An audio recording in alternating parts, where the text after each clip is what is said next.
ফারহান আহমেদ ঈশান পরিচালিত অতীতপুর এই নাটকটা দেখুন, যে নাটকটা কেএস এন্টারটেইনমেন্ট বাংলাদেশের একটা অফিসিয়াল একটা ইউটিউব চ্যানেল রয়েছে।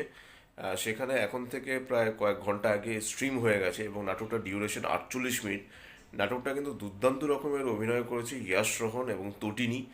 এবং শুধু তাই না, সিনেমাটোগ্রাফির দায়িত্বে রয়েছে হলো বিশ্বজিৎ দত্ত, যথেষ্ট ভালো তিনি কাজ করেছেন। এছাড়া এডিট এবং কালার, এই দুটো দায়িত্ব রয়েছে রাসেল, যথেষ্ট ভালো তার কাজ। এছাড়া এখানে একটা গান রয়েছে এই মন নিয়ে, এই গানটা দুর্দান্তভাবে লেখা হয়েছে। গানটা যারা গেয়েছেন তারা বেশ ভালো গেয়েছে এবং গানটা শুনতে এবং দেখতে ভালো লেগেছে। এবং সত্যি কথা বলতে এই যে দীপ এবং মায়া, এই যে তাদের দুটো যে ক্যারেক্টার, এত সুন্দর দুটো ক্যারেক্টারকে লেখা হয়েছে এবং তারা দুর্দান্ত রকমের অভিনয় করেছে।